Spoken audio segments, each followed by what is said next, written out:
Welcome, dear viewers. For more exclusive stories, join our membership, starting at just 69 cents per month. Enjoy.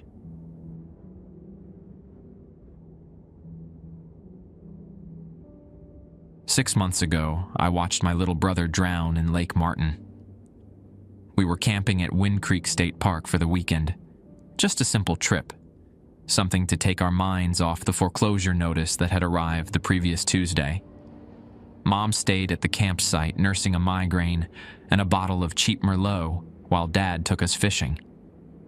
The October air was crisp, but the Alabama sun still warmed our backs as we cast our lines from the weathered dock. Tommy was 12, all gangly limbs and excitement. He'd been restless all morning, bouncing along the wooden planks, ignoring Dad's warnings to settle down. I should have been watching him more closely, but I was busy texting Melissa about our breakup. When I heard the splash, I thought he'd just tossed a rock into the water. By the time I looked up from my phone, all I saw were ripples and bubbles where my brother had been standing. Dad couldn't swim. I could, but not well enough. They found Tommy's body 3 hours later, tangled in fishing line and caught beneath the dock. I still hear the sound my mother made when they pulled him from the water. Not quite a scream, more like something tearing inside her. After that, everything fell apart quickly. Mom moved back to her sister's place in Huntsville. Dad started taking long-haul trucking jobs that kept him away for weeks at a time. And I dropped out of Auburn University with half a business degree and a full load of guilt that followed me everywhere. I bounced between cheap apartments in Montgomery, working dead-end jobs until even those became too much. Each night meant nightmares of water filling my lungs. Each morning meant waking up gasping for air, sheets soaked with sweat instead of lake water. That's when I saw the ad on a local job board. Winter caretaker needed. Cheaha Mountain Lake Resort. Minimal experience required. Immediate start. $3,000 per month, plus accommodation. The pay was decent, and the chance to escape to somewhere remote seemed like exactly what I needed. Cheaha Mountain is the highest point in Alabama, far away from Lake Martin and its memories. The resort was tucked along one of the smaller lakes in Cheaha State Park, just outside Talladega National Forest. When I called about the position, Mrs. Abernathy spoke in a honey-thick drawl that reminded me of my grandmother. She asked surprisingly few questions, just confirmed I could handle basic maintenance, and was comfortable being alone for extended periods. The resort closed from November through February, Alabama's version of winter, and they needed someone to keep the place from falling apart during the off-season. "There are some specific procedures you'll need to follow," she said before we hung up. "Nothing complicated, just particular ways we like things done." I didn't care about procedures. I just needed escape and income.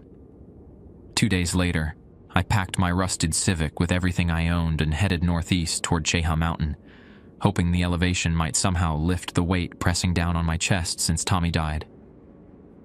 I had no idea that the rules I'd be asked to follow would make me long for the simplicity of grief. The drive to Cheaha Mountain took 3 hours, most of it spent winding through the densely wooded roads of Talladega National Forest. My GPS lost signal twice, forcing me to rely on the printed directions Mrs. Abernathy had insisted I bring. By the time I reached the turnoff for Cheaha Mountain Lake Resort, the late afternoon sun was filtering through the trees, casting long shadows across the narrow gravel road. The resort wasn't what I expected. I'd pictured something modern, glass and steel overlooking the water. Instead, I found a collection of rustic buildings that looked like they'd been there since the 1950s. A large 2-story lodge built from local stone and timber dominated the clearing, surrounded by 12 smaller cabins scattered along the shoreline of a pristine lake. Behind the main lodge, the land rose sharply toward Cheaha Mountain proper, its peak just visible above the tree line. I parked beside the only other vehicle, a mud-splattered Ford F-150 with an NRA sticker and a faded Roll Tide bumper decal. The silence when I cut my engine was absolute. No traffic noise, no chattering tourists, not even much birdsong. Just the whisper of wind through pine needles and the occasional splash from the lake. "You must be Jason Bennett." I nearly jumped out of my skin. The voice came from a tall, gaunt man who'd materialized beside my car without making a sound. He wore faded Carhartt overalls and a flannel shirt despite the mild weather. His face was deeply lined, like cracked leather left too long in the sun, and his steel-gray hair was cropped close to his scalp. "Mr. Dougherty," I guessed, extending my hand.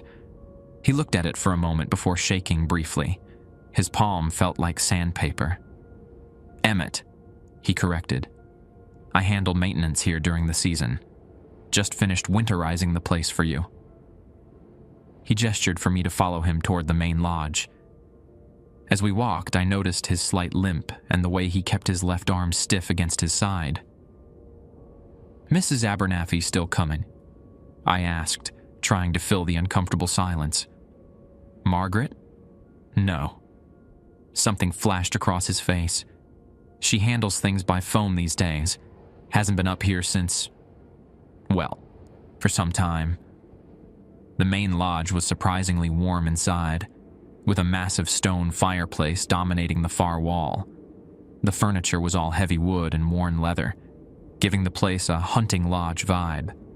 Trophy fish hung on the walls alongside black and white photographs of people standing proudly with their catches.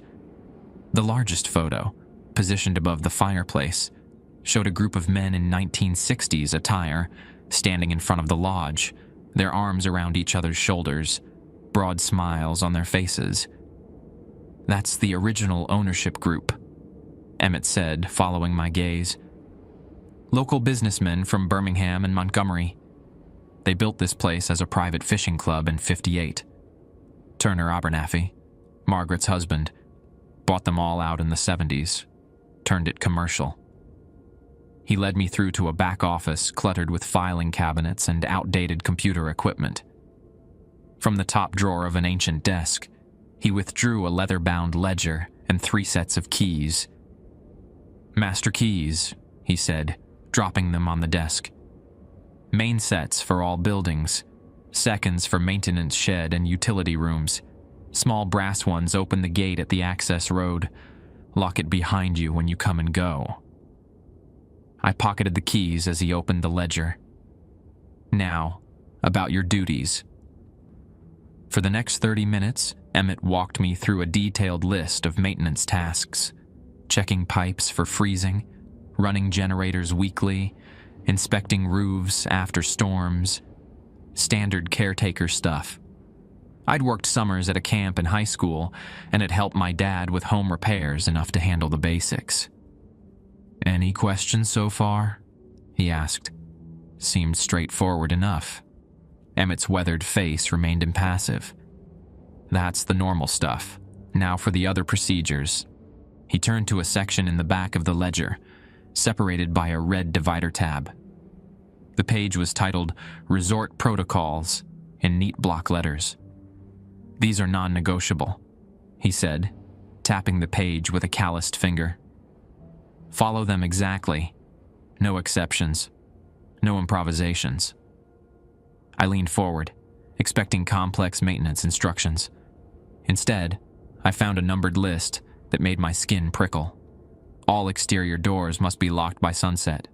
Recheck them at 9 p.m., midnight, and 3 a.m. If you hear anyone calling your name from the lake between sunset and sunrise, do not respond. Keep at least one light on in every building at all times. The boathouse remains padlocked. Do not enter under any circumstances. If the phone rings between 2:27 a.m. and 5 a.m., do not answer. Unplug it until sunrise. Should you see a woman in a blue dress near cabin 8, return to the main lodge immediately and lock all doors. Never swim in the lake.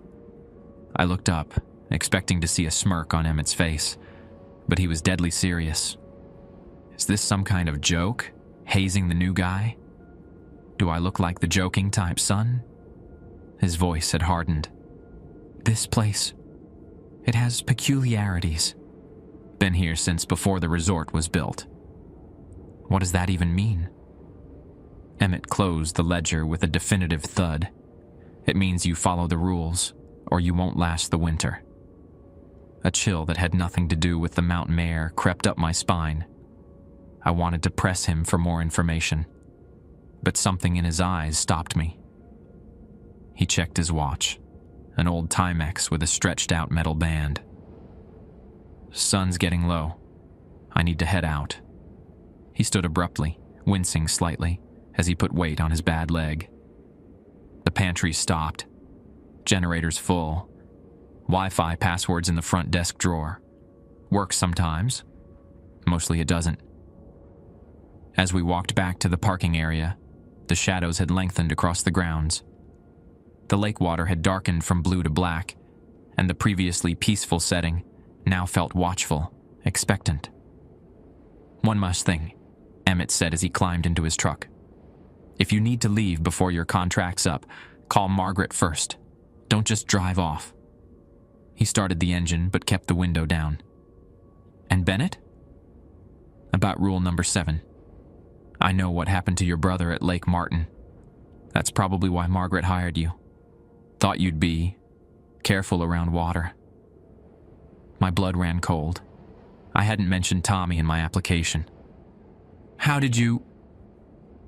But Emmett was already backing up, gravel crunching under his tires. He gave a single nod of farewell and then drove off, leaving me alone as the first stars appeared in the darkening sky. Just my imagination. The guilt about Tommy was making me see things. I checked my watch. 11:52 now. According to the rules, I needed to verify all doors were locked at midnight. Might as well start early. I was checking the last door, a side entrance near the kitchen, when I heard it. Ja, son. My name, drawn out and distorted, as if spoken underwater. So faint I might have imagined it. Ja, son, help me. It was coming from the direction of the lake. The voice had a hollow quality that raised the hairs on my arms, but there was something familiar about it too. Something that made my stomach drop. It sounded like Tommy. Rule number 2. If you hear anyone calling your name from the lake between sunset and sunrise, do not respond. I clenched my fists, nails digging into my palms. It wasn't Tommy. It couldn't be. Tommy was dead and buried in a cemetery outside Auburn. Whatever was calling my name was trying to trick me. I moved away from the door, back toward the center of the lodge. The voice called twice more insistent each time, before fading into silence. I finished my midnight check with shaking hands. Sleep was out of the question now. I brewed a pot of coffee using the ancient percolator in the kitchen and set up camp at the front desk, ledger open in front of me. There had to be an explanation for the rules, something Emmett hadn't told me. The normal section contained routine maintenance logs, dating back to 2010. Nothing unusual. Filter changes, roof repairs, plumbing issues. But the red section was newer, the paper less yellowed. The earliest entry was dated November 2017, just 5 years ago. It was a log of incidents, recorded in different handwritings. Most entries were brief. November 12th, 2017. Phone rang at 3:16 a.m., answered. Mine was silent, except for what sounded like water dripping. Felt ill afterward. TW December 4th, 2017, saw a blue dress woman outside cabin 8, ran back to lodge. Doors rattled all night, but held. TW December 20th, 2017. Something kept calling my name from the lake. Sounded like my father. Almost went out. TW. The entries from TW continued through February 2018, then abruptly stopped. A new handwriting took over in November 2018. November 5th, 2018. Found TW's journal under floorboards in chairhouse suite. Reading it now, the rules make more sense. CD December 18th, 2018. Boathouse door was open this morning. I didn't do it. Padlocked it again. Won't go inside. CD January 23rd, 2019. Blue dress woman stood outside main lodge all night. Kept smiling. Her teeth weren't right. CDCB S entries continued through that winter, followed by KS, then MR, and finally last year's Caretaker, PA. Each recorded similar incidents: the phone, the woman, voices from the lake. Some added new observations. December 11th, 2021. Found wet footprints inside lodge this morning. Too small to be mine. Led from front door to fireplace, then stopped. BA January 7, 2022. Sesuatu menggaruk jendela kamar tidurku sepanjang malam. Third floor. Nothing should be able to reach. PA. The last entry sent a chill through me. February 25th, 2022. Can't take it anymore. Lake keeps calling. Sounds like Sarah now. I know the rules, but I miss her so much. If you're reading this, I'm sorry. Pare. There was no record of what happened to PA. Had he left early? Or had he answered the lake's call? The clock struck 2:27 a.m. just as I closed the ledger.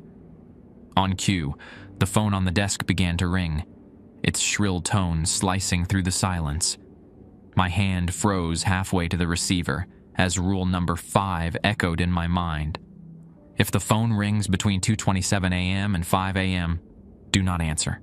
Unplug it until sunrise. I yanked the cord from the wall socket, and blessed silence returned. But as I leaned back in my chair, a new sound reached me, the metallic click of a door latch turning. Someone was trying to open the front door. I stared at the fishing rod from the safety of the lodge's porch, unwilling to approach the dock. The morning sun glinted off the reel, making the auburn orange and blue colors shine bright against the weathered wood. It was identical to Tommy's rod in every detail, down to the worn grip and the lucky bottle cap he'd superglued to the handle when he was 10. But it couldn't be Tommy's actual rod. That had been buried with him, a decision my mother had insisted on despite the funeral director's gentle objections. Someone was playing an elaborate, cruel joke. Maybe Emmett or Mrs. Abernathy were testing me, seeing if I'd break the rules on my first night. Or maybe this was why the job paid so well.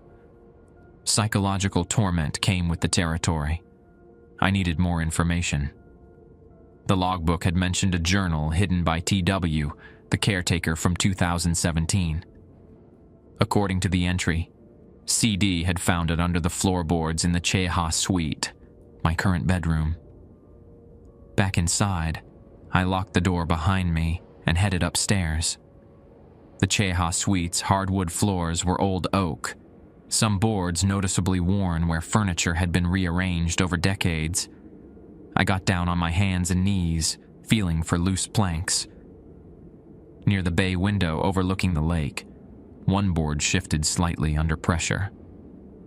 Using a butter knife from the kitchen, I managed to pry it up, revealing a narrow space between the floor joists. Inside lay a leather-bound notebook, its edges warped with moisture. I withdrew it carefully, the leather cool and slightly tacky against my fingers. The front page bore a name written in black ink: Thomas Washburn, 2017 to 2018 winter caretaker. The handwriting matched the TW entries from the logbook. I settled into an armchair and began to read.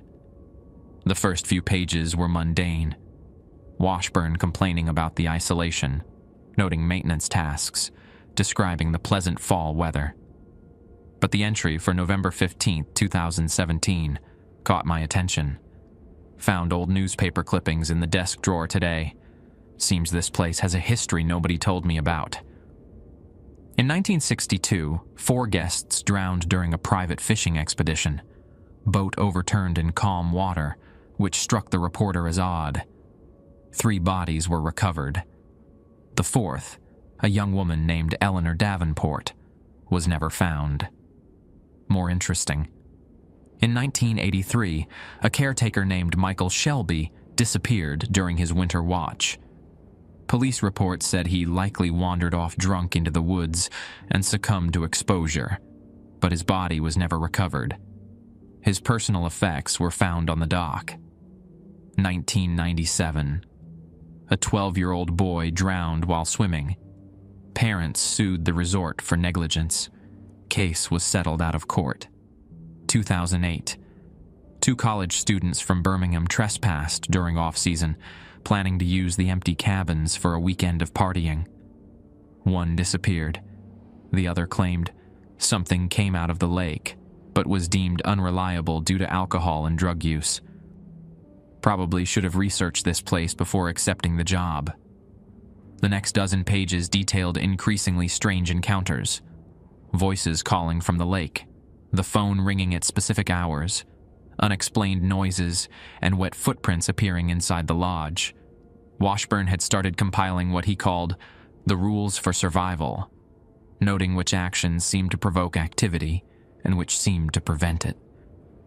His final entry, dated February 27, 2018, was written in a shaky hand. The woman in the blue dress stood outside my window all night, not moving, just watching. I think she's Eleanor Davenport, and I think I know why she never left. The boathouse. It's all about the boathouse. Found an old blueprint of the resort in the basement archives. The original boathouse was larger, extended further into the lake. Current one was built in 1963, year after the drownings. I picked the lock today. Inside, I found the entry stopped mid-sentence. Washburn never wrote what he found, and according to the maintenance logs, he didn't return for the 2018 to 2019 season. No explanation was given for his departure. I closed the journal, unsettled. The pattern was clear. This lake had claimed more than its share of lives over the decades. People disappeared here, and something wanted me to join them. My cell phone showed no service, but the resort had a landline for emergencies. I plugged the cord back in and dialed the number for Mrs. Abernathy that Emmett had left. It rang 6 times before going to voicemail. I left a message asking her to call me back as soon as possible. I had questions about the property. Next, I tried Emmett's number. No answer there either. I couldn't leave. Not yet. Not without answers. And honestly, where would I go? Back to my empty life, haunted by Tommy's death. At least here, the haunting was external, rather than inside my own head. Instead, I decided to search for the newspaper clippings Washburn had mentioned. The desk drawer yielded nothing, but the office behind the reception desk had several filing cabinets. I spent the next 2 hours methodically going through them, finding mostly tax records, employee files, and maintenance reports. In the bottom drawer of the last cabinet, tucked inside a manila folder labeled Historical, I found what I was looking for. Yellowed newspaper clippings, carefully preserved in plastic sleeves. The first was from the Birmingham News, dated June 17, 1962. 4 presumed dead in fishing accident at Private Club Delta. Ale, a pleasure fishing trip ended in tragedy yesterday when a boat capsized on the lake at the exclusive Cheha Mountain Fishing Club. 4 people are presumed drowned, with 3 bodies recovered by diving teams. Richard Davenport, 43, prominent Birmingham banker, William Hayes, 39, local attorney, and James Turner, 51, owner of Turner Manufacturing, were all recovered from the lake. Still missing is Eleanor Davenport, 26, who was accompanying her father on the excursion. club manager Henry Abernathy reported that the weather was clear and the lake calm at the time of the incident, making the accident most unusual. The boat, a wooden craft owned by the club, was found partially submerged near the club's boathouse. Search efforts for Miss Davenport will continue through the weekend, though authorities hold little hope of recovery at this time. An accompanying photo showed the 4 victims in happier times, posing with fishing gear on the very dock I could see from the lodge windows. Eleanor Davenport stood slightly apart from the 3 men, wearing a knee-length dress with a cardigan over her shoulders. Even in the grainy black and white photo, I could make out that the dress was light-colored, possibly blue. The second clipping was from 5 days later, a smaller article. Search for drowning victim suspended Delta, AL. After 5 days of intensive searching, authorities have suspended the effort to recover the body of Eleanor Davenport, who drowned last Sunday in a boating accident at Cheaha Mountain Fishing Club. "We've exhausted all reasonable methods of recovery," said Sheriff Lloyd Blackburn. "Sometimes the lake just doesn't give up its dead. The club has announced it will remain closed for the remainder of the month out of respect for the victims." There were several more articles spanning the decades, each documenting another drowning or disappearance. The 1983 piece about the missing caretaker included a quote from the owner, Turner Abernathy, presumably related to the manager mentioned in the 1962 article. Michael was a valued employee. We're at a loss to explain his disappearance, but the winter months can be disorienting for some people up here on the mountain. A thin smile played at the corner of Abernathy's mouth in the accompanying photo, betraying an expression that seemed more annoyed than grieved. The most recent article was from 2008, about the missing college student. The remaining student, Jason Howell, was quoted as saying, "Something came out of the water. It looked like a woman, but wrong. All wrong. Then Danny was gone." The article noted that toxicology reports indicated Howell had high levels of alcohol and THC in his system. The folder contained one more item, a faded blueprint of the original resort layout from 1958. Washburn had been right. The original boathouse was nearly twice the size of the current structure, extending much further into the lake. According to the blueprint legend, it had contained not just boat storage, but also a specimen room and a laboratory space. Why would a fishing resort need a laboratory? A loud bang from outside startled me.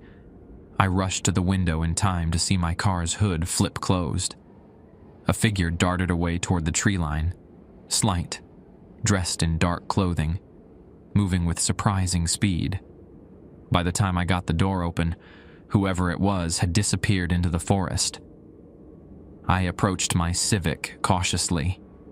Nothing seemed damaged or missing, but when I tried to start it, the engine made a hollow, clicking noise. A quick check under the hood confirmed my fear. The distributor cap had been removed. I was stranded. The realization sent a surge of panic through me. If I left on foot, I'd need to walk at least 6 miles to reach the ranger station at Cheaha State Park. The November sun was already westering, and I'd never make it before dark. Spending the night in the forest, where the blue dress woman or whoever had sabotaged my car might find me, seemed even more dangerous than staying in the lodge. Rule number 1, all exterior doors must be locked by sunset. I checked my watch. I had less than 2 hours of daylight left. Using those hours to their fullest, I went through each cabin, looking for anything useful: tools, weapons, communication devices.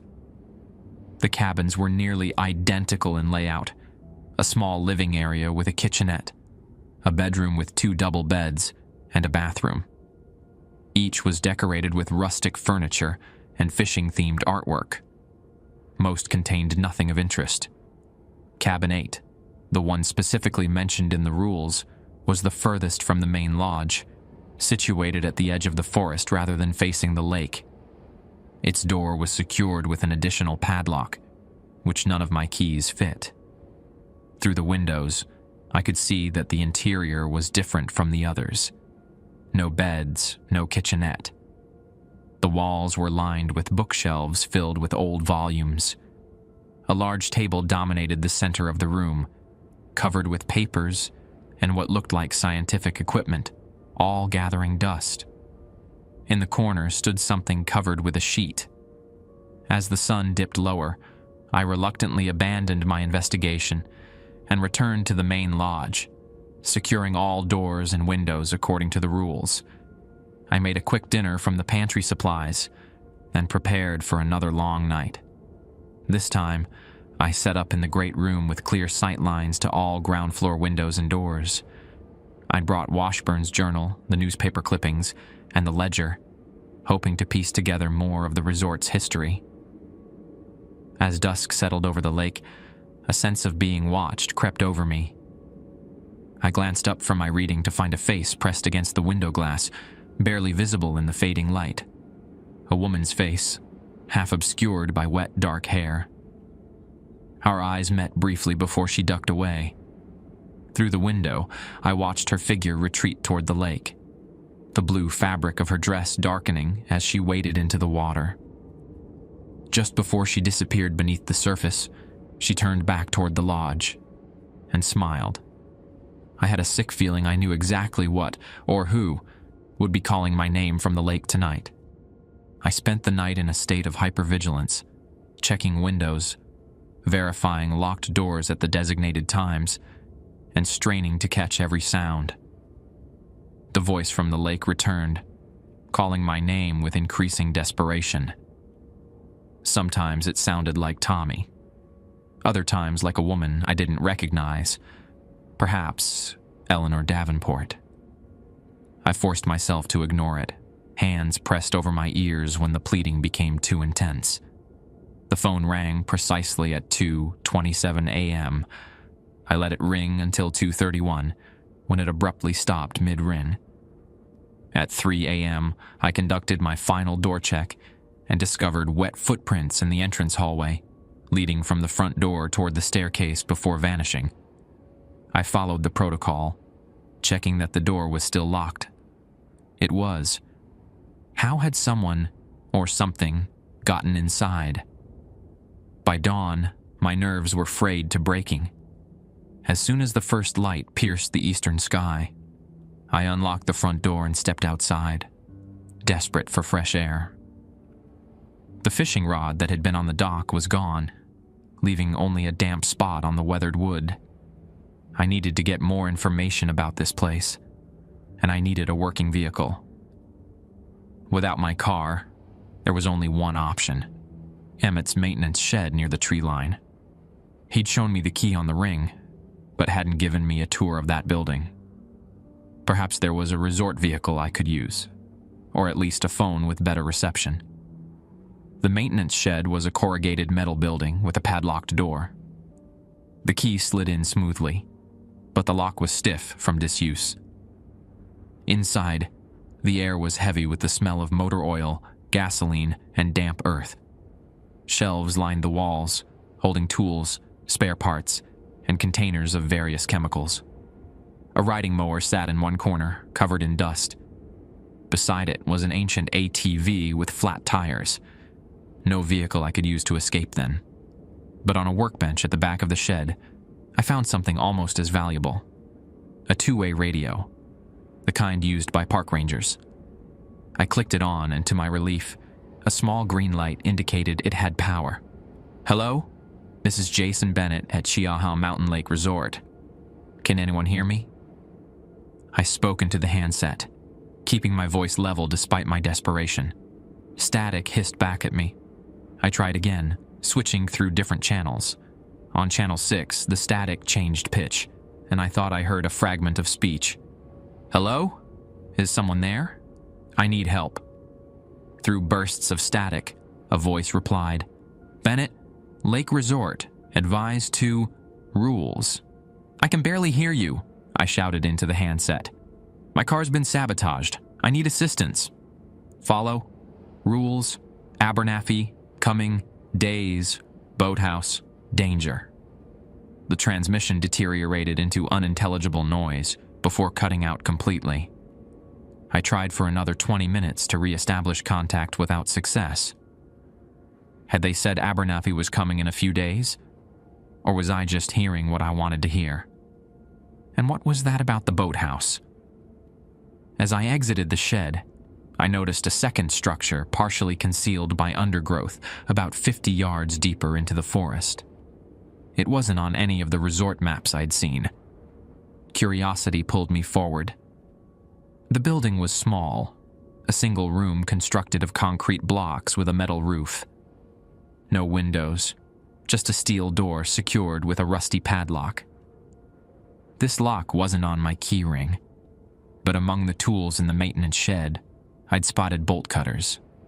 A quick trip back, and I returned equipped to find out what was being hidden. The padlock snapped with a satisfying crack. The door protested as I pushed it open, hinges screaming from years without oil. Inside was darkness so complete it seemed solid. I used my phone's flashlight to illuminate the space. It was some kind of record storage. Metal shelving units lined the walls, stuffed with leather-bound volumes similar to the lodge's ledger but older, their spines cracked and faded. Boxes of yellowed papers were stacked on the floor. In the center stood a wooden table, its surface scarred with burn marks and dark stains. The air felt wrong in here.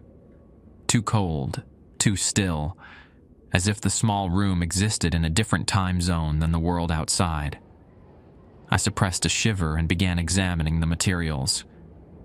Most of the books were handwritten journals, dating back to the 1940s, predating the resort's construction. The earliest volumes bore the name Dr. Harrison Abernathy on their covers, the same family name as the current owners. The journals documented decades of what appeared to be scientific research, though the terminology was often archaic or obscure. I opened one from 1951 and read a passage at random. April 17. The lake continues to demonstrate anomalous properties. Water samples show elevated levels of compound A7, particularly after periods of lunar maximum. Subject 12 exhibited extraordinary cellular regeneration after limited exposure, increasing concentration for Subject 13. April 29th. Subject 13, deceased. Tissue dissolution occurred more rapidly than anticipated. Must recalibrate dosage. The lake's properties appear to fluctuate based on factors not yet identified. I skipped ahead to a volume from 1961, the year before the drownings. November 12th. E.B. continues to assist with research, against her father's wishes. Her sensitivity to the lake's emanations exceeds any previous subject. She reports hearing voices from the water when no one is present. Most intriguing. December 3rd. Breakthrough. E.B.'s prolonged immersion resulted in temporary physiological changes consistent with theoretical predictions. Her body temperature dropped 15 degrees, yet she reported no discomfort. Respiration decreased to 4 breaths per minute. She remained conscious and coherent throughout. The implications are staggering. E.D. Eleanor Davenport, the woman who drowned in 1962. Or did she? My heart pounded as I grabbed a journal from 1962, flipping frantically to June, the month of the accident. June 16th. Catastrophe. R.D. discovered our work with E and threatened to expose everything. He brought Hayes and Turner as witnesses. E tried to demonstrate her transformation, but something went wrong. The water accepted her as it always has, but then it took the others as well. 3 dead. E is changed beyond recognition. She has become something neither fully human nor fully other. I have moved her to the boathouse laboratory until I determine next steps. June 18th. E escaped during the night. The lake called to her, she said. I fear she has gone to its depths. where even I cannot follow. The sheriff believes all 4 drowned. I will not correct this misconception. The final entry in that journal was brief and chilling. June 25th. E returned briefly last night. Her physical form is unstable, fluctuating between human appearance and something I cannot properly describe. She spoke of others beneath the lake, waiting. When I asked what they were waiting for, she smiled. "Fresh blood," she said. "The lake hungers. I have padlocked the boathouse. What remains there must never be disturbed. I will construct a new, smaller boathouse that does not extend into the deep water. Perhaps distance will weaken whatever connection has been established." I carefully replaced the journal, my mind reeling.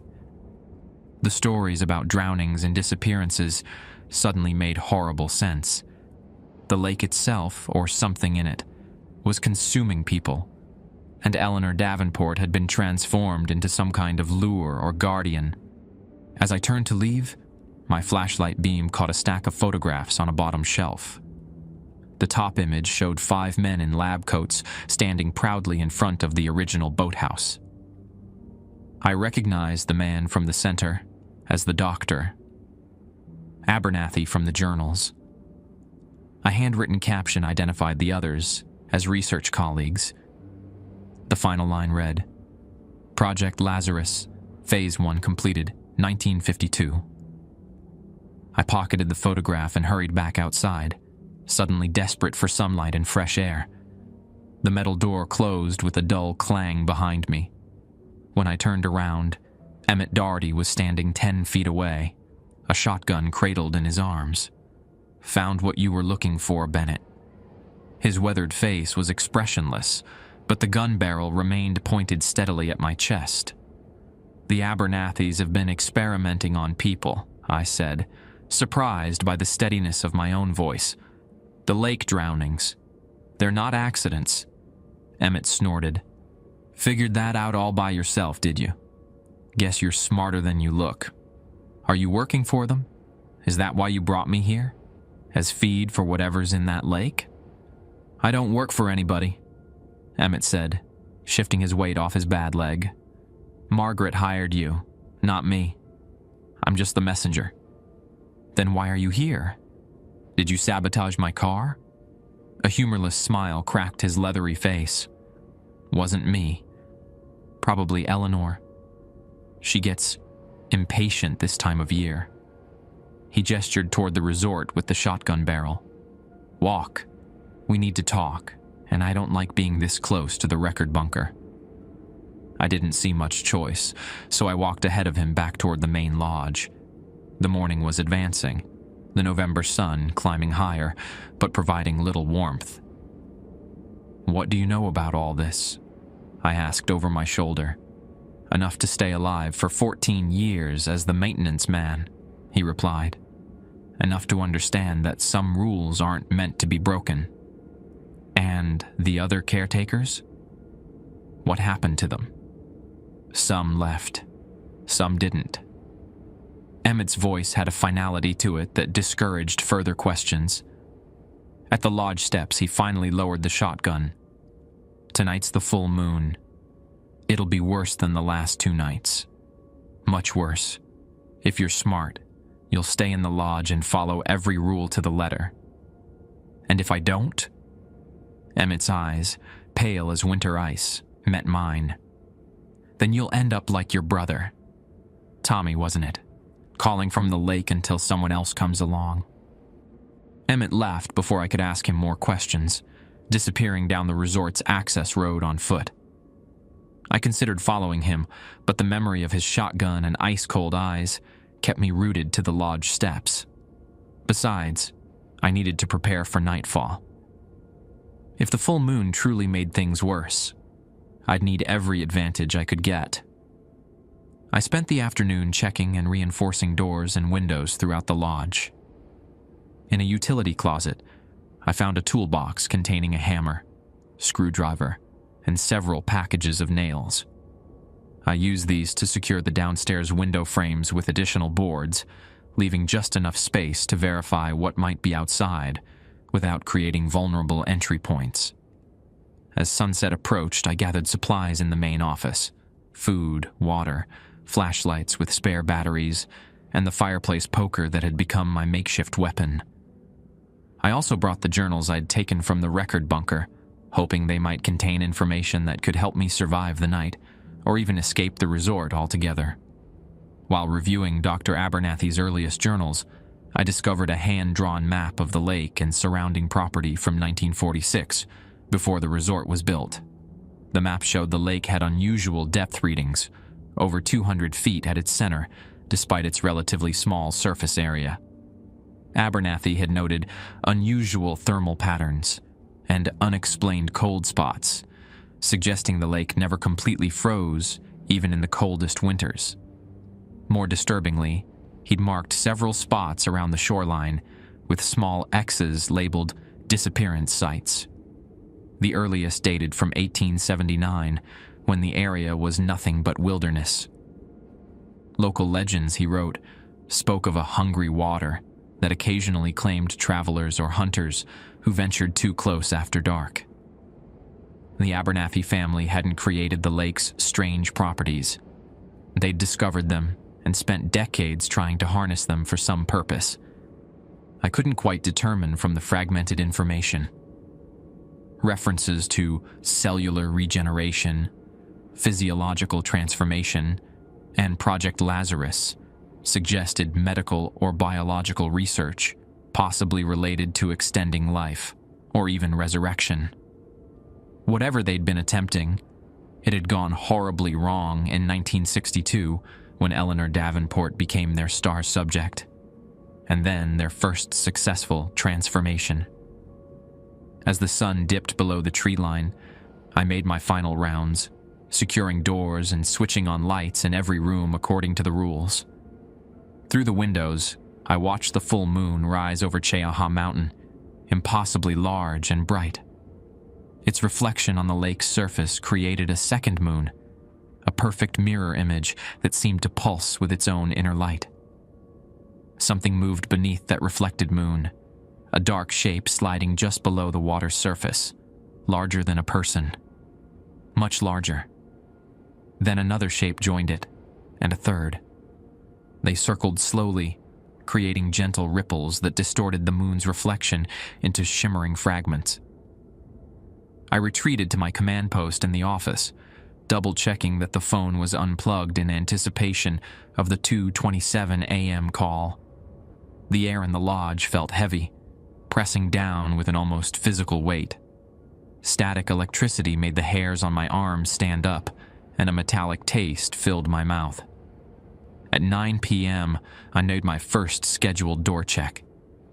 Everything remained secure, but as I approached the front entrance, I noticed a puddle of water seeping under the door, despite the night being dry outside. The water moved in an unnatural way, not spreading outward as it should, but maintaining a cohesive shape, like mercury. As I watched, it retreated, sliding back under the door as if pulled by an unseen force. By midnight, the temperature inside the lodge had dropped dramatically. My breath clouded in front of my face, and frost patterns formed on the interior of the windows, impossible given the mild November weather outside.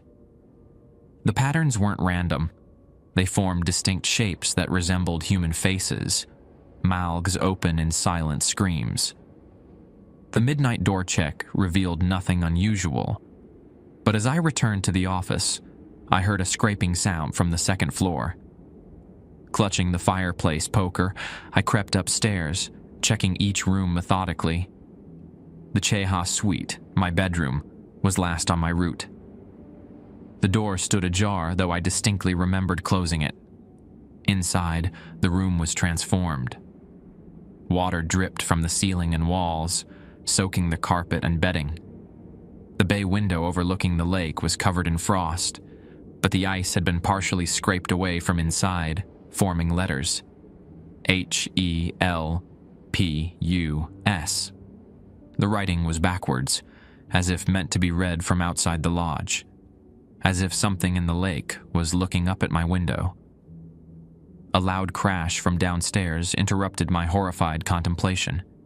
I raced back to the main floor to find the front door shuddering under heavy impact, the deadbolt straining to hold.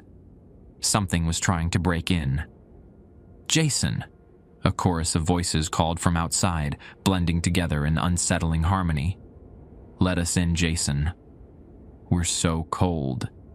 I recognized Tommy's voice in the mix, alongside others I didn't know. Some male, some female, some barely human. "The lake is waiting, Jason. It's your turn now." The pounding intensified, the solid oak door beginning to splinter around the hinges. I backed away, searching frantically for something to barricade the entrance. The massive stone fireplace contained a heavy iron grate that might serve as reinforcement. As I turned toward it, I froze. A small, thin figure stood beside the cold hearth, a boy of about 12, dripping lake water onto the hardwood floor. "Tommy, why won't you help me, Jason?" he asked, his voice gurgling as water spilled from his mouth with each word. "You promised Mom you'd watch me." His eyes were cloudy and filmed over, like a dead fish. My heart hammered against my ribs. This wasn't Tommy. It couldn't be. Tommy was buried in Auburn. "You're not my brother," I said, my voice barely a whisper. The thing wearing Tommy's face tilted its head at an impossible angle. "But I could be." It took a step forward, leaving wet footprints behind. "The lake can give him back to you. Dr. Abernathy discovered that. Why do you think they've been experimenting all these years? The lake brings things back." A sickening possibility wormed its way into my mind. Was that the purpose of Project Lazarus? Not just extending life, but bringing back the dead? "They almost succeeded with Eleanor," Not Tommy continued, taking another step closer. "But they made mistakes. The lake doesn't like mistakes." The pounding at the door suddenly stopped. The abrupt silence was somehow more terrifying than the noise had been. "They're coming in another way now," the apparition said with Tommy's smile. "They always find a way in." As if on cue, the lights flickered and died, plunging the lodge into darkness. The emergency generator should have kicked in automatically, but it remained silent. I fumbled for my flashlight, clicking it on just in time to see Tommy's form dissolve into a puddle of water that slithered across the floor toward the kitchen. I followed at a cautious distance, poker raised. In the kitchen, water poured from the faucets and drains, despite the main water line being shut off for the winter. It pooled on the floor, inches deep and rising. Within the growing puddle, dark shapes moved and swirled. A harsh, mechanical buzzing shattered the silence, the radio from the maintenance shed, which I'd brought back to the lodge. It sat on the kitchen counter, its speaker emitting bursts of static, interspersed with fragments of voices. "Bennett. Static. Midnight. Static. Boathouse." I snatched up the radio. "Hello? Who is this?" "Eleanor. Static. Original research. Static. Stop it." The water on the floor surged suddenly, reaching for the radio like a living thing. I jumped back, water splashing over my boots. Full moon. Static. Lake level rising. Static. Need the journal from... The transmission cut off as water somehow flowed upward, defying gravity to engulf the radio. It sparked and died with a final electronic wheeze. I retreated from the kitchen, slamming the door behind me. The water would find its way through eventually, but it might buy me time. Time for what? I wasn't sure. I was trapped in the lodge with no power, no communication, and entities that could manipulate water and mimic my dead brother. By my watch, it was approaching 2:27 a.m., the witching hour mentioned in Rule 5. I glanced at the phone on the desk, still unplugged according to protocol. Would answering it actually make things worse, or might it provide some information? The previous caretaker who answered had only reported feeling ill afterward. That seemed preferable to drowning in unnaturally animate lake water. I made a split-second decision and plugged the phone back in. It began ringing immediately, though it was still a minute before 2:27. I lifted the receiver. Hello? Silence, followed by the sound of water dripping. Then a woman's voice, cultured and precise despite a strange echoing quality. Dr. Abernathy, please. He's not here, I said, pulse racing. Who is this? A pause. Eleanor Davenport. I've had a breakthrough with the samples. The cellular regeneration is stable now. Eleanor? This is Jason Bennett. I'm the caretaker. Dr. Abernathy has been gone for years. Water began seeping under the office door as she replied. Years? That's not possible. We were working in the laboratory this morning. Her voice changed, becoming more distorted. The lake is rising tonight. The others are getting restless. They want to come ashore. What others? What's in the lake, Eleanor? Everything that's ever drowned there, she replied matter-of-factly. The lake preserves us, changes us. Harrison said we'd be immortal, but he didn't understand the cost. How do I stop this? I demanded, watching the advancing water with growing panic. You can't stop the lake, Eleanor said, her voice growing fainter. But you might be able to stop us. The original research ... Harrison kept a red journal. The formulas, counteragents. The connection deteriorated into static and gurgling sounds. Before it went dead completely, Eleanor's voice came through one last time, clearer and more urgent. The boathouse, Jason. Everything began in the boathouse. The line went dead, and simultaneously, water exploded into the office from all directions, under the door, through the ceiling light fixture, from the wall sockets. I scrambled onto the desk as the floor flooded to ankle depth in seconds. Dark shapes moved beneath the surface. Hands, faces, writhing tentacles. The water continued to rise, now halfway up the desk legs. I had minutes at most before the entire first floor was submerged. Rule number 4. The boathouse remains padlocked. Do not enter under any circumstances. But Eleanor, or whatever was using her voice, had indicated the boathouse contained information that might help. The original research. Harrison kept a red journal. The formulas. Counteragents. The connection deteriorated into static and gurgling sounds. Before it went dead completely, Eleanor's voice came through one last time, clearer and more urgent. The boathouse, Jason. Everything began in the boathouse. The line went dead, and simultaneously, water exploded into the office from all directions, under the door, through the ceiling light fixture, from the wall sockets. I scrambled onto the desk as the floor flooded to ankle depth in seconds. Dark shapes moved beneath the surface. Hands, faces, writhing tentacles. The water continued to rise, now halfway up the desk legs. I had minutes at most, before the entire first floor was submerged. Rule number 4. The boathouse remains padlocked. Do not enter under any circumstances. But Eleanor, or whatever was using her voice, had indicated the boathouse contained information that might help. The original research. A red journal with counteragents. I had a terrible choice to make. Drown in the lodge or break Rule 4 and risk the boathouse. Both options likely meant death, but at least the boathouse offered a sliver of hope. I grabbed a flashlight and the fireplace poker, then took a deep breath and plunged into the now waist-deep water. The cold hit me like a physical blow, far colder than any natural water should be. Shapes brushed against my legs. Some felt like grasping hands, others like something less human. I waded through the living water toward the back door, every step a battle against the current that seemed determined to pull me under. When I finally reached the door, my hands were so numb I could barely operate the deadbolt. Outside, the full moon illuminated a transformed landscape. The lake had swelled beyond its banks, covering much of the resort grounds. The cabins stood like islands in a silver sea, their reflections perfect in the unnaturally still water.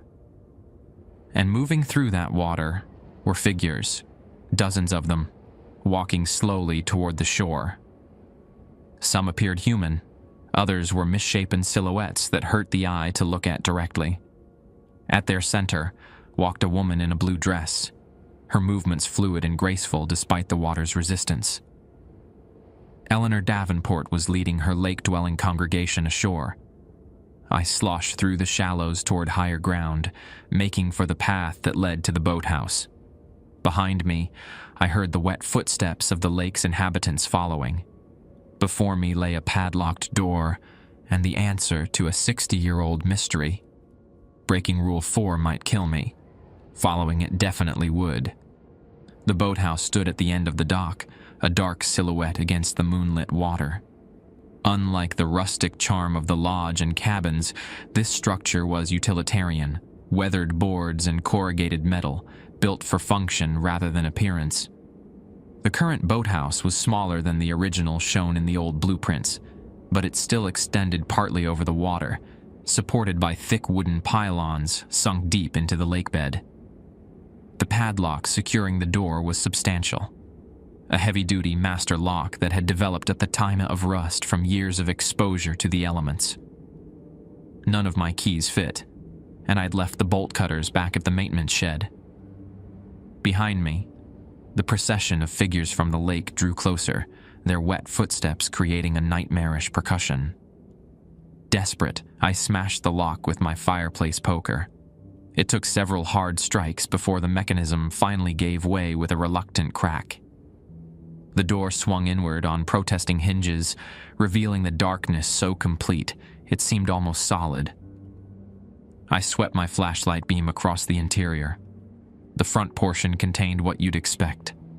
A few rotting life jackets hanging on hooks, fishing gear, coils of rope, and a workbench cluttered with tools. A small aluminum rowboat was suspended from the ceiling by a pulley system. But the back half of the boathouse was different.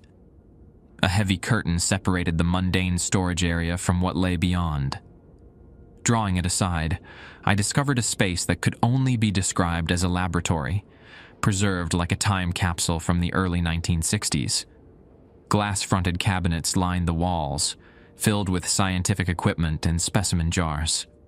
A central metal table dominated the room, its surface stained with substances I didn't want to identify.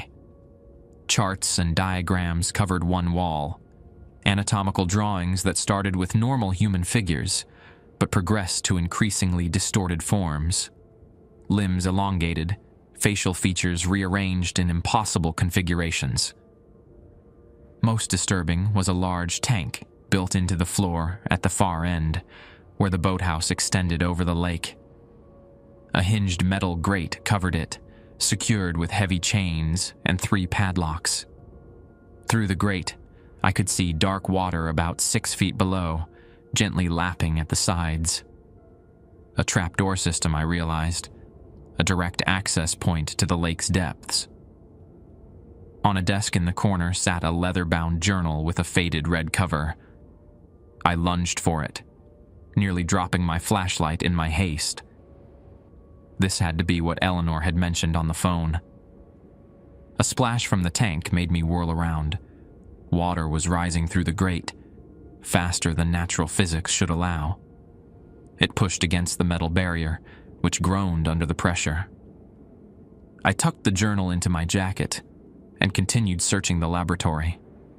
If there were counter-agents, as Eleanor had suggested, they would likely be in the cabinets. I yanked open glass doors, scanning labels on bottles and containers. Most were chemicals with scientific names I didn't recognize, complex compounds and substances that might have made sense to a researcher, but told me nothing. One cabinet, however, was different. It contained a single metal canister labeled Compound X7, Final Formulation, Stabilized. Beside it lay a yellowed note card with handwritten instructions, for emergency containment only. disrupts hydrological anomalies, and reverses Phase 1 transformations. Caution: highly volatile. Will not affect Phase 2 or Phase 3 subjects. It was the best lead I had. I grabbed the canister, which was surprisingly heavy for its size. The chains on the tank rattled violently as something pushed against the grate from below. Water sprayed through the gaps, and I caught glimpses of pale, writhing shapes in the depths. Time to go. I turned toward the door, only to find my exit blocked. Eleanor Davenport stood in the doorway, water cascading from her blue dress to form puddles at her feet. In the harsh beam of my flashlight, I could see she wasn't entirely solid. Her edges seemed to blur and shift, and parts of her were transparent enough that I could see the outlines of the fishing gear hanging on the wall behind her. "You shouldn't be here," she said, her voice containing the same echoing quality I'd heard on the phone. "The others will be angry." "I know what happened to you," I said, clutching the canister to my chest. "In 1962. Dr. Abernathy was experimenting on you." She tilted her head at an unnatural angle. "Not experimenting, helping. I was dying, cancer, inoperable. Harrison promised the lake could save me." A sad smile played across her lips. "He was right in a way. You're not alive, Eleanor. Neither alive nor dead. Something in between." She took a step forward, water flowing around her rather than impeding her movement. "Like your brother will be, once you join us." "Tommy isn't here," I insisted, though my voice wavered. "That thing in the lodge wasn't him." "But it could be," she repeated the words not Tommy had used earlier. "The lake preserves what it takes, Jason. Bodies, memories, souls, perhaps. We exist in its embrace." The red journal pressed against my chest inside my jacket. If I could just get past her, maybe I could find the answer to stopping all this. "What went wrong?" I asked, stalling. "The journal said you were a successful transformation." "Success is relative." Eleanor's form rippled like a reflection disturbed by a thrown stone. For a moment, her face lost cohesion, revealing something beneath that was decidedly not human. I became something new, but not what Harrison intended. He thought he could control the lake's power, contain it within human subjects. But the lake has its own agenda. What does it want? To grow, to feed, to transform. She gestured to the tank, where the grate now bulged upward under increasing pressure. "We are its children, its vessels, and tonight, under the full moon, it will expand beyond the shore for the first time in centuries." Behind her, shapes moved in the darkness outside the boathouse, her congregation of lake dwellers waiting. "The resort's rules," I said, pieces clicking together in my mind. "They're not just to protect the caretakers. They're containment protocols, aren't they? To keep whatever's in the lake from getting out." Eleanor nodded. "Harrison created them after I changed. Simple actions that disrupt the lake's influence. Lights weaken our physical cohesion. Iron and salt in the thresholds create barriers. The specific times correspond to the lake's energy cycles. Am the woman in the blue dress rule? That's about you. I am the lake's ambassador. When I appear near Cabin 8, Harrison's old quarters, it means the barrier between our worlds is thinning. A warning to retreat to safety." Her expression softened. "I don't wish you harm, Jason. I've tried to preserve the rules, to maintain the balance Harrison established. But the others grow restless. They want freedom. They want more vessels." The tank's grate gave way with a metallic shriek, chains snapping as it flew upward and crashed against the wall. Water erupted from the opening like a geyser, along with reaching, grasping forms that were only vaguely human. I had seconds to act. Clutching the canister in one hand and the poker in the other, I charged toward Eleanor, hoping her not quite solid form might allow me to pass through. Instead, she grabbed my arm with shocking strength, her touch burning cold through my jacket sleeve. "You don't understand," she hissed, her face momentarily losing its human appearance entirely. "If you disrupt the lake's expansion, there will be consequences. Balance must be maintained." I wrenched my arm free and swung the poker at her head. It passed through her like she was made of fog, but the distraction was enough for me to shoulder past her and out the boathouse door. Outside, I froze in horror. The lake had risen further, water now lapping at the boathouse entrance. Worse, the grounds were filled with figures, some clearly human in form, others so distorted they defied description. All moved with the same unnatural fluidity, water streaming from their bodies as they converged on the boathouse. At their center stood a small figure I recognized with a jolt of primal grief. Tommy, or something wearing his shape. Unlike the others, he remained at the water's edge, watching me with eyes that glowed faintly in the moonlight. "Jason," they called in unison, voices blending into a terrible chorus. "Join us, Jason." I clutched the canister, frantically trying to figure out how to use it. The label mentioned disrupting hydrological anomalies, but gave no instructions for deployment. I twisted the cap, revealing a pressurized seal beneath. Some kind of aerosol, perhaps? Water surged around my feet as the lake continued to rise, now halfway up my shins. The nearest lake dwellers were only yards away, their outstretched hands reaching for me. Desperate, I retreated to the end of the dock where it joined with the shore, putting the boathouse between me and the approaching horde. I needed higher ground. The lodge was flooded, the cabins surrounded by water, but the maintenance shed stood on slightly elevated terrain. If I could reach it, I might find tools to help deploy whatever was in the canister.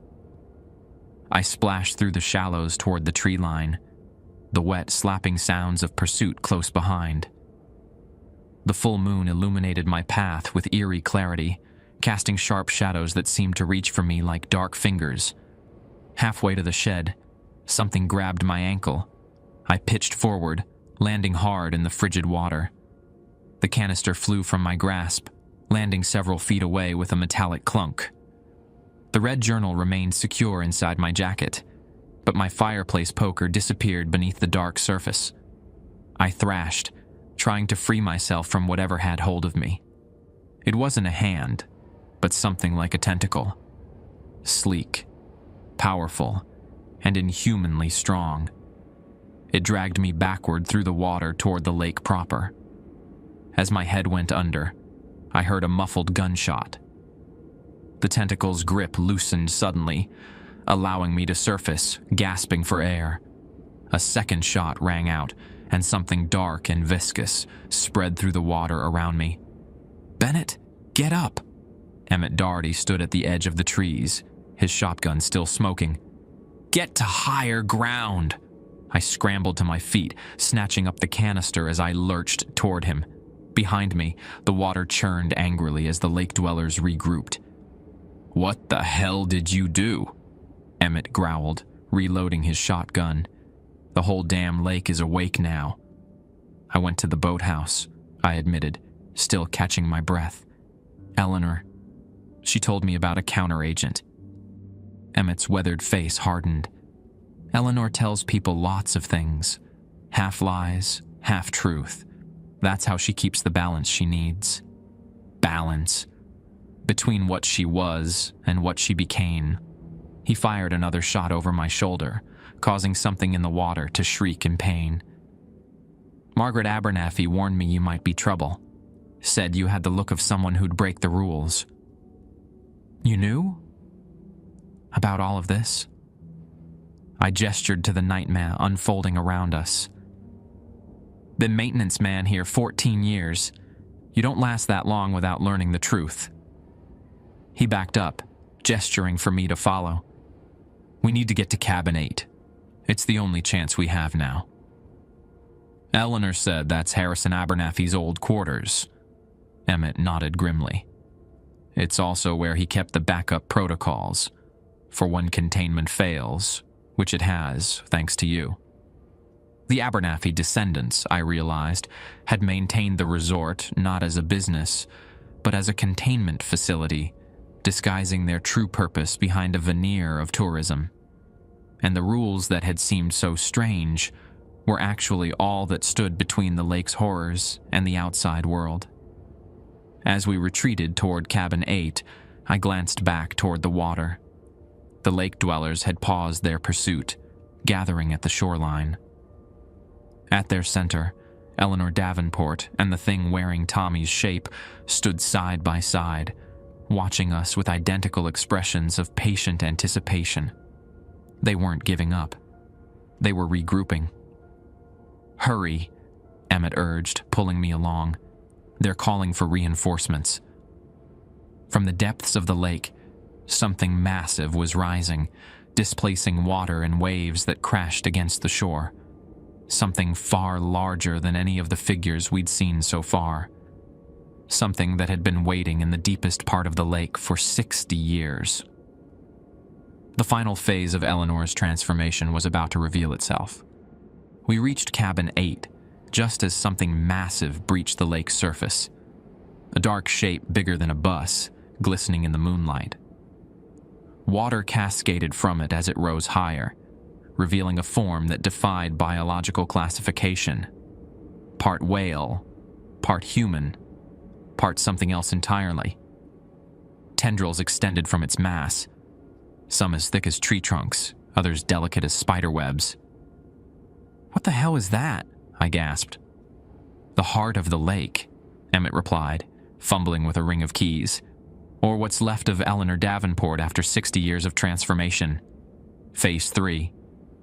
He found the key he was looking for and jammed it into the padlock securing Cabin 8. The lock clicked open, and we stumbled inside, slamming the door behind us. Emmett threw 3 deadbolts, then dragged a heavy bookshelf in front of the entrance for good measure. Unlike the other cabins, this one contained no beds or kitchen amenities.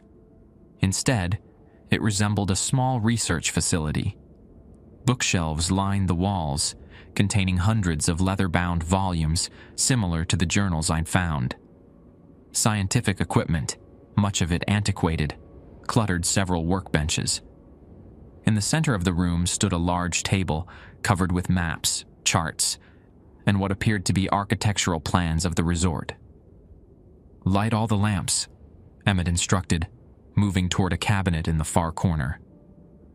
"They can't manifest as strongly in bright light." I found matches beside an oil lamp and began lighting every light source in the cabin: oil lamps, Coleman lanterns, even candles in brass holders. With each new flame, the interior grew brighter, creating a warm glow that felt surprisingly safe after the moonlit horror outside. "What exactly is happening?" I asked, pulling the red journal from inside my jacket. "The lake creatures, they're people who drowned." "Partially," Emmett said, unlocking the cabinet to reveal a ham radio set up in several metal containers, similar to the one I'd found in the boathouse. "The lake preserves biological material, and something more. Consciousness, maybe. But it changes them too, merges them with itself. And the Abernathys have been studying this, experimenting on people." Emmett's weathered face hardened. "Harrison Abernathy discovered the lake's properties in the 1940s. He was a medical researcher looking for ways to extend human life. When he realized what the lake could do, he bought all the surrounding land and built the fishing club as cover for his research. Using club members as test subjects, I guessed, remembering the drowning victims from the old newspaper clippings. At first. Later, they brought in terminal patients who volunteered, like Eleanor. She was dying of cancer when Harrison recruited her." Emmett handed me a black and white photograph from the desk. It showed a beautiful young woman in a lab coat, standing beside an older man I recognized as Dr. Abernathy from the other photos. She was his research assistant, Emmett continued, and his lover, though that part didn't make the official records. When her cancer was diagnosed as terminal, Harrison became desperate to save her. He'd had some success with temporary immersion in the lake water, accelerated healing, cellular regeneration, but Eleanor was the first permanent immersion subject. It went wrong, I said, remembering the journal entries. Catastrophically, she transformed beyond anything Harrison had anticipated. Worse, she established a deeper connection with whatever intelligence exists in the lake water. She became its voice, its agent. Emmett gestured toward the window, where water now lapped at the cabin's foundation. Every few years, during specific lunar cycles, the lake tries to expand its influence. The rules Harrison established help contain it, keep the balance. A heavy impact shook the cabin's walls, rattling the glassware on the shelves. Outside, something large moved past the window, one of the tendrils from the massive creature in the lake. The rules aren't working anymore, I pointed out. Because you broke them, Emmett snapped. Particularly number 4. The boathouse is directly connected to the lake's deepest point. Opening that door was like removing the plug from a drain. I held up the canister I'd taken from the boathouse lab. Will this help? It says it disrupts hydrological anomalies. Emmett snatched it from me, examining the label. Compound X7. This is Harrison's last formulation. Where did you find this? In the boathouse lab. And this. I handed him the red journal. Eleanor, or whatever she is now, told me on the phone that this might contain something to stop what's happening. Emmett flipped through the journal rapidly, scanning pages. These are Harrison's final notes before he disappeared in 1963. Everyone assumed he'd abandoned the research after Eleanor's transformation. But according to this... He paused, reading more carefully. He found a way to reset the lake. A purging protocol that would neutralize its anomalous properties temporarily. Temporarily? The lake's properties are geological in origin, not just biological.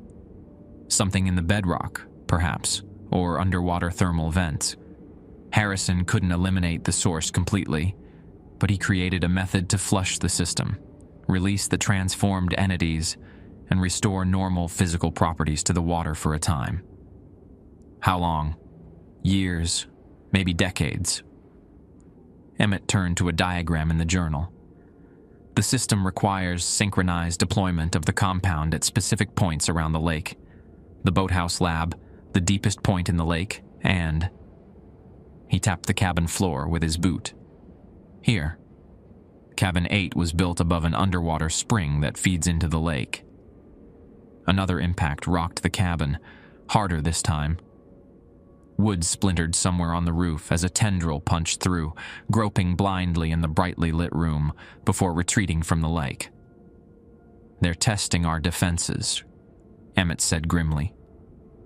The lights won't hold them back much longer. He moved to the center of the room and pulled back an ornate rug, revealing a trapdoor set into the floor. The heavy iron door had a circular handle and was secured with chains similar to those I'd seen on the tank in the boathouse. This is why Eleanor appears near cabin 8 when the barrier is thinning, I realized. She's drawn to this access point. Emmett nodded.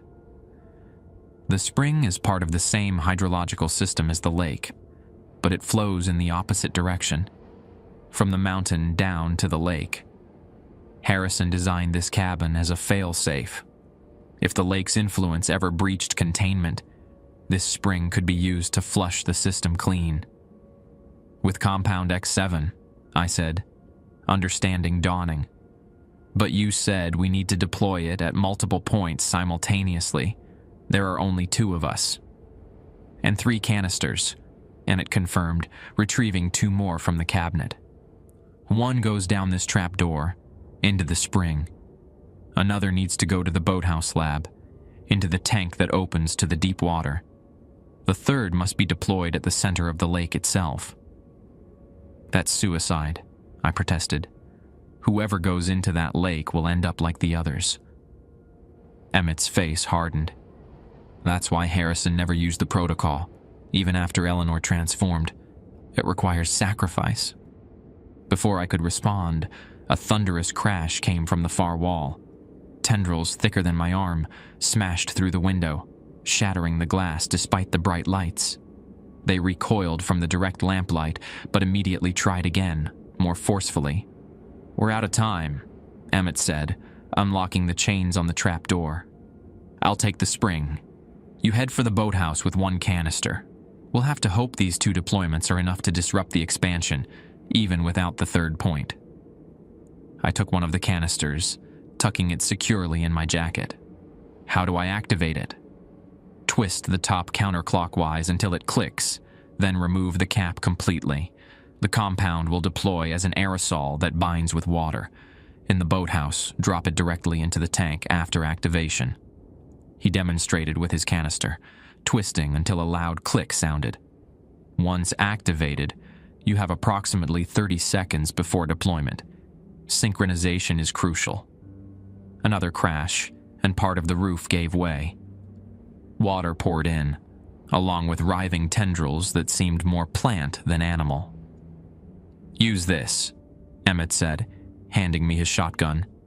"Iron buckshot. Won't kill them permanently, but disrupts their cohesion temporarily, like rock salt with ghosts in those horror movies." He lifted the trapdoor, revealing stone steps descending into darkness. The sound of rushing water echoed from below. "Wait," I said.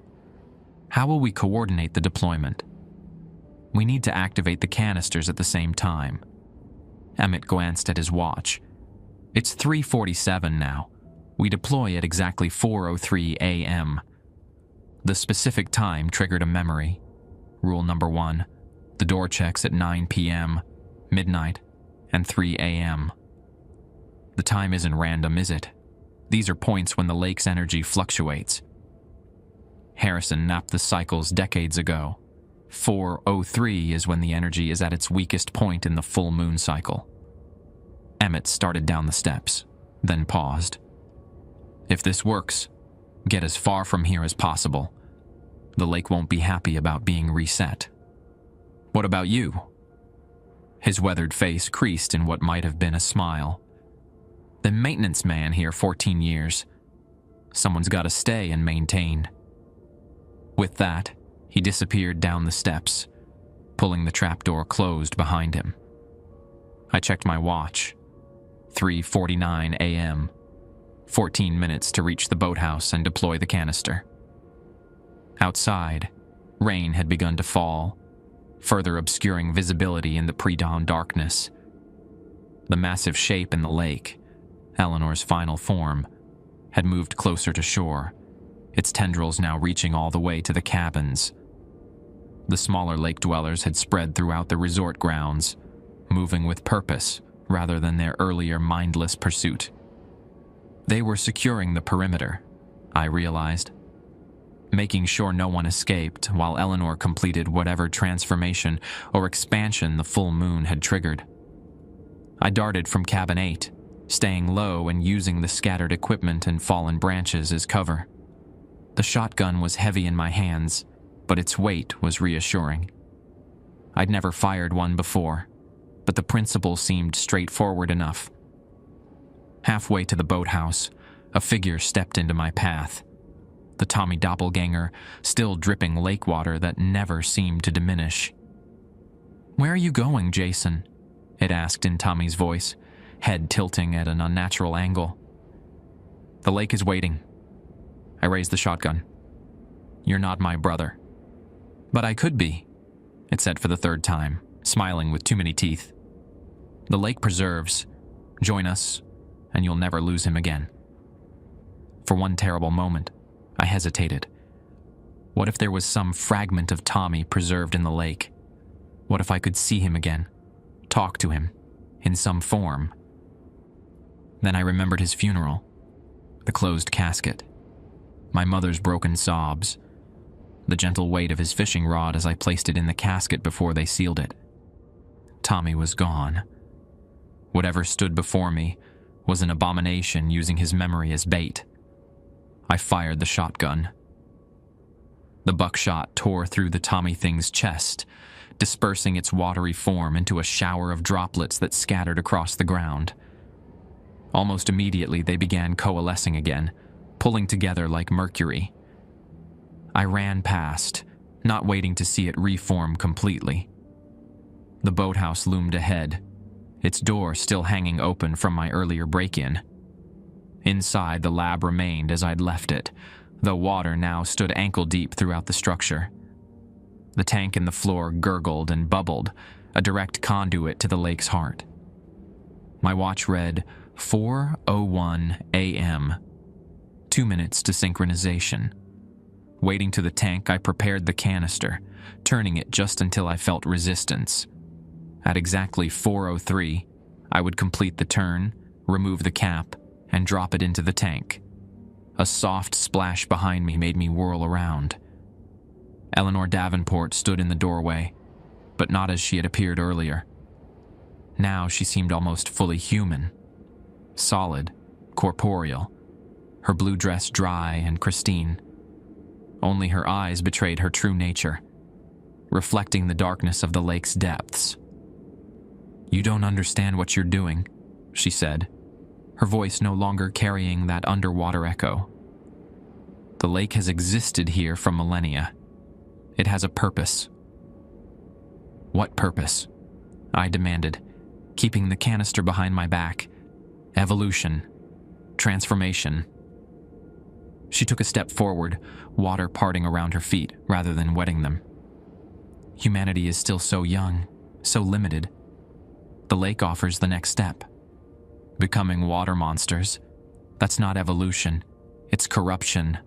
Eleanor smiled sadly. "Your perspective is limited by your experience. I've existed in both states, human and beyond. What Harrison discovered was just the beginning. The lake doesn't just preserve, it elevates. Tell that to the people who drowned here," I countered. "The ones who didn't choose transformation. Sacrifices for a greater purpose." She was only a few feet away now. "Your brother understood at the end. His last thoughts were of you, you know. He wanted you to follow." Rage surged through me. "Don't you dare talk about Tommy. He's waiting, Jason. We all are."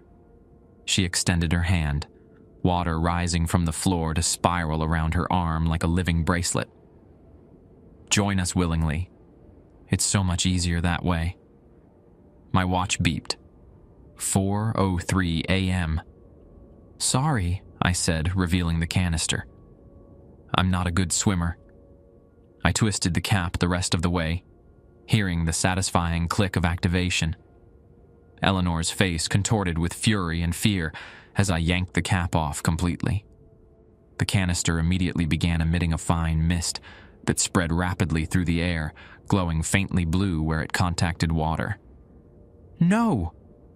Eleanor lunged forward, her human appearance dissolving as she moved, revealing the monstrous form beneath the facade. I hurled the canister into the tank and dove sideways, narrowly avoiding her grasping hands. She shrieked, a sound no human throat could produce, and plunged after the canister, disappearing into the dark water below. For a moment, nothing happened. Then the water in the tank began to glow, a pulsing blue light that grew brighter by the second. The glow spread to the water on the floor, racing outward like flowing electricity. The boathouse began to shake, timbers groaning under sudden stress. I scrambled toward the exit as boards pulled free from the walls and roof. Outside, a similar blue glow emanated from the direction of Cabin 8. Emmett had successfully deployed his canister as well. The light spread across the lake's surface in expanding rings, each pulse accompanied by an otherworldly howl that seemed to come from everywhere at once. The massive shape at the center of the lake thrashed violently, tendrils whipping in all directions. The smaller lake dwellers were dissolving wherever the blue light touched them, their watery forms dissipating into vapor that rose skyward like steam. Their chorus of screams created a cacophony that no human ears were meant to endure. I stumbled away from the collapsing boathouse, heading for higher ground. Behind me, the entire lake had become a churning cauldron of blue-white light, the water itself seeming to fight against the compound's effects.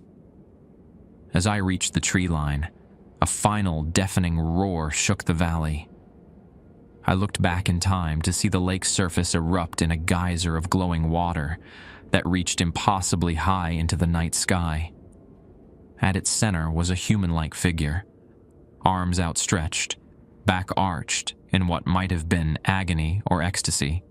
Eleanor Davenport, returning to her human form one last time before the lake's corruption was purged from her remains. The column of water hung suspended for a moment, defying gravity. Then it collapsed back into the lake with a thunderous crash that sent a wave surging over the resort grounds, sweeping away anything not firmly anchored. I clung to a tree trunk as the wave crashed around me, the water still glowing faintly blue, but now feeling normal. Just cold, ordinary lake water, without the unnatural animating force I'd felt before. As the water receded, dawn began to break over Cheaha Mountain. In the growing light, I could see the resort had been devastated. Cabins partially collapsed, docks splintered, the main lodge's first floor gutted. Of the lake dwellers, there was no sign. No bodies, no remains, just the gentle lapping of ordinary water against the damaged shoreline. The lake had been reset, its dark influence temporarily neutralized by Harrison Abernathy's final protocol. Whatever dwelled in its depths would need time to regenerate, to build its strength again. I made my way cautiously down to Cabin 8, hoping to find Emmett alive. The building had partially collapsed, the trap door to the underground spring now exposed to open air. I called down into the darkness but received no response. Another sacrifice to the lake's long history, another name to add to the ledger of the disappeared. As the sun climbed higher, I trudged back to my car, expecting to find it still disabled. To my surprise, the hood was open, and the distributor cap sat neatly on the engine block, ready to be reinstalled. Beside it was a note written on resort stationery. Bennett, if you're reading this, you've survived the night. Congratulations. The car is fixable now. Take it and go. Far away from here. The lake will sleep for a time, but eventually it will wake again. When it does, someone will need to maintain the rules. Do not speak of what happened here. No one would believe you anyway. M. Abernathy. Margaret Abernathy, who had hired me by phone and somehow known about Tommy's drowning. Was she watching even now? Had she been testing me all along? I reinstalled the distributor cap with shaking hands. The Civic's engine coughed to life on the first try. As I backed away from the devastated resort, I caught a glimpse of something in my rearview mirror. A figure standing at the edge of the now placid lake, watching my departure. A small, thin figure that looked disturbingly like Tommy. I pressed the accelerator harder, tires spitting gravel as I fled down the access road, away from Cheaha Mountain and its hungry, patient lake. 3 months have passed since I fled Cheaha Mountain Lake Resort. Winter has given way to early spring, bringing torrential rains to Alabama that swell rivers and lakes throughout the state. I've relocated to Huntsville, closer to my mother, working an unremarkable job at a hardware store that keeps my hands busy and my mind occupied. At night, I still dream of water. I never spoke of what happened at the resort. As the note predicted, who would believe me? The official story, according to the small article that appeared in the Birmingham News, was that severe weather damaged the vacant seasonal property. No mention of fatalities, no investigation. Just another business casualty chalked up to Alabama's unpredictable winter weather. 2 weeks after my escape, a package arrived at my apartment. No return address, postmarked from Oxford, Alabama. Inside was a check for my full 3-month salary, along with a single sheet of paper containing 7 numbered items. Do not return to Cheaha Mountain or any body of water in the surrounding area. If you hear your name called from any lake, river, or stream, leave immediately. Keep at least one light on in your home at all times. Should you see a woman in a blue dress or a boy resembling your brother, do not acknowledge them. If your phone rings between 2:27 a.m. and 5 a.m., do not answer. Avoid swimming, regardless of location. April 19th, 2023, will be a full moon. On that night, remain indoors with all entries to your home secured from sunset to sunrise. The rules followed me. Or perhaps it's more accurate to say the lake's influence has a longer reach than I imagined. Last week, I received a voicemail from an unknown number. The message contained nothing but the sound of water lapping gently against a shore, punctuated by what might have been my name, whispered just at the edge of audibility. I deleted it immediately and changed my number the next day. I've done some research into the Abernathy family.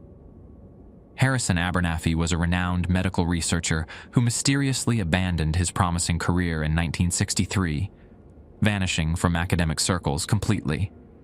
His daughter, Margaret, now in her 80s, maintains ownership of several properties around Alabama, including the resort. Public records show the resort has never been profitable, yet continues to operate year after year, funded by a private trust with ties to medical research foundations. I've also looked into Eleanor Davenport. She was real, a brilliant biochemist who worked with Harrison at UAB Medical Center until she was diagnosed with aggressive pancreatic cancer in 1961. Her obituary in June 1962 mentioned a boating accident but provided no details. Her body was never recovered. Sometimes I wonder if what we did, Emmett and I, was enough. Did we truly reset the lake, or just temporarily disrupt whatever lies within its depths? The rules continue, suggesting the threat remains, dormant perhaps, but not eliminated. I've marked April 19th on my calendar. When that full moon rises, I'll be in my apartment with the doors locked, lights blazing in every room, waiting for the night to pass. I won't answer if the phone rings. I won't look if someone knocks.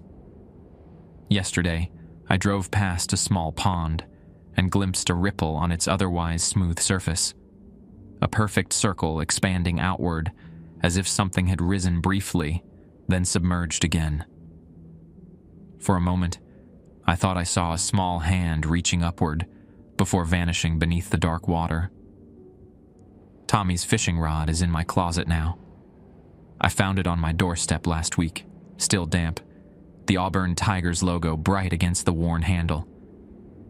I should throw it away. I know this, but I can't bring myself to do it. Some rules aren't meant to be broken. Some waters aren't meant to be still.